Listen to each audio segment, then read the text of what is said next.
somebody from the UN Food and Agriculture Organization sent me this report. This came out in 2013. Nobody ever reads these things. But he said, this is important, you have to read this. So I read it and ended up writing an article about it. It was published in May of 2016. UN let them eat bugs. Kind of the Marie Antoinette, I don't know that she really said that. A lot of people say she didn't.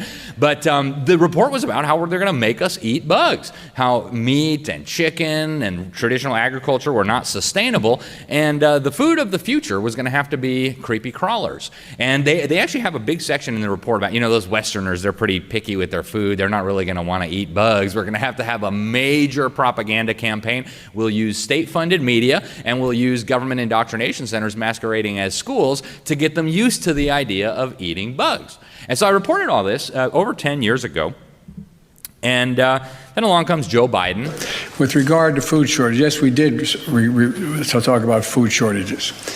And it's going to be real. It's going to be real, right? So, a lot of people think, I'm not going to eat bugs. That's crazy, right? And Klaus Schwab in the World Economic Forum, in their little video, they said by 2030, you're going to have to eat a lot less meat to save the planet.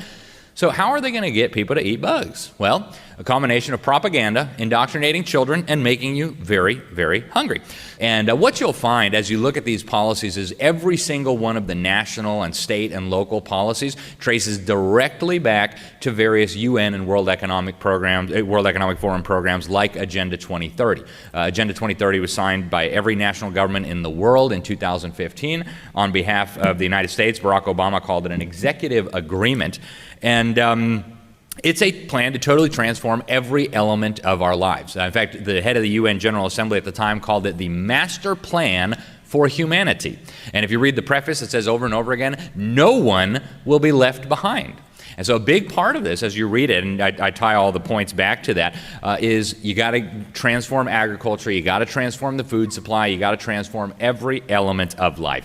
And so in keeping with that UN report on using government propaganda, here's the World Economic Forum promoting insect farming. Right? As we speak, they're actually building the largest insect protein manufacturing facility in the world in Decatur, Illinois. So the World Economic Forum thinks you need to eat the bugs. And here is the government-funded propaganda outlet known as PBS. The future of food is being revolutionized by science, as new research helps bring unexpected ingredients to the table. It kind of tastes like shrimp. They have this seafood quality to them. It reminds you of like a Frito or a chip. Just a Frito or a chip, okay? So it's crazy talk, right? And so this actually comes from my home state of Florida. Everybody thinks our government schools in Florida are great. They're not. But this was sent to me by the parent of a concerned fifth grader. She was told that she had to do these workshops, and bugs are the food of the future. And she said, actually in the class, they told the kids that eating meat is bad for the planet. Your parents are bad for wanting to eat steak all the time. They say, here's the list of how much CO2 emissions, right? Crickets, you get 47.47 kilos of crickets per ounces of CO2, whatever. And you see that apparently bugs are really, really sustainable. The government knows quite a bit about eating bugs. Turns out it's very, very unhealthy. I pulled these right out of the National Library of Medicine 2017 study funded by the government. Said that the chitin in bugs, the exoskeletons, will provoke human innate immunity to generate a deluge of inflammatory cytokines which injure organs and in persistent situations lead to death, multiple sclerosis, systemic lupus, and cancer. Sign me up, right? So the goal, folks, is not to save the planet. It's not to save the climate. Like the revolutionaries used to say back in the 60s, the Students for a Democratic Society, the issue is never the issue.